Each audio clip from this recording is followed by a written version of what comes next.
Halo, assalamualaikum warahmatullahi wabarakatuh. Perkenalkan, saya Widi Ramada Justice. Di sini saya akan membahas terkait dengan kesehatan mental. Seperti yang telah dilihat oleh teman-teman sebelumnya, bahwa akhir-akhir ini kita selalu dihebohkan dengan kasus bunuh diri yang dilakukan oleh para remaja. Dan kebanyakan di antara mereka yang menjadi faktor penyebabnya karena adanya kesehatan mental yang terganggu. Lalu, apa sih itu kesehatan mental?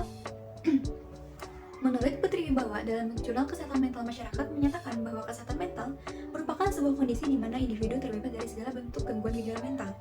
Individu yang sehat secara mental dapat berfungsi secara normal dalam menjalankan kehidupan sehari-harinya, khususnya saat menyesuaikan diri dalam menghadapi masalah yang akan ditemui sepanjang hidupnya dengan menggunakan kemampuan pengelolaan stres. Lalu, mengapa sih kesehatan mental itu penting? Kesehatan mental sama pentingnya dengan kesehatan fisik. Terkadang banyak di antara kita yang mengabaikan terkait dengan kesehatan mental. Padahal kesehatan mental yang sehat akan membuat pikiran menjadi positif, sehingga tubuh akan berfungsi dengan baik secara emosional, psikologi, sosial, dan akan mempengaruhi cara berpikir, merasakan, dan juga berperilaku. Kesehatan mental yang baik juga membantu menentukan cara mengelola stres, berhubungan dengan orang lain, dan juga membuat sebuah pilihan. Lalu, bagaimana jika kesehatan mental kita terganggu? Jika kesehatan mental kita terganggu, pikiran, suasana hati, dan juga perilaku akan terpengaruh, sehingga kondisi fisik dan kualitas hidup akan menurun. Kesehatan mental akan berdampak pada kesehatan fisik dan juga kehidupan sosial. Lalu, stigma terhadap masalah kesehatan mental. Stigma terkait dengan masalah kesehatan mental masih ada di dalam masyarakat. Beberapa stigma umum yang terjadi adalah yang pertama, stigma dan juga stereotip negatif. Terdapat persepsi umum bahwa orang dengan masalah kesehatan mental merupakan orang yang lemah, tidak mampu mengatasi masalah, dan juga tidak stabil secara emosional. Stereotip ini dapat menyebabkan diskriminasi dan juga penolakan sosial terhadap individu yang mengalami masalah kesehatan mental. Yang kedua, ketakutan dan juga ketidaktahuan. Banyak orang yang masih takut dan tidak memahami sepenuhnya tentang masalah kesehatan mental. Mereka mungkin khawatir bahwa orang dengan masalah kesehatan mental dapat menjadi bahaya atau sulit dikendalikan.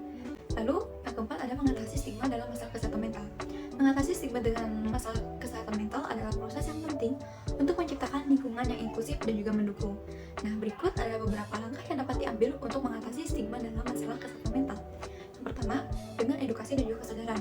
Meningkatkan pemahaman tentang kesehatan mental melalui kampanye edukasi dan juga kesadaran adalah merupakan langkah yang penting. Hal ini dapat melibatkan kampanye di media, seminar, lokal karya, atau pengenalan kurikulum tentang kesehatan mental di sekolah. Yang kedua, mengedepankan cerita dan juga pengalaman.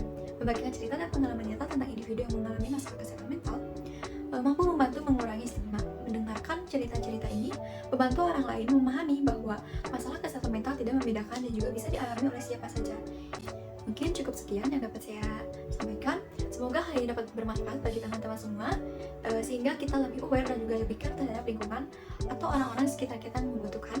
Saya Widi Ramada Justice mengucapkan terima kasih. Wassalamualaikum warahmatullahi wabarakatuh.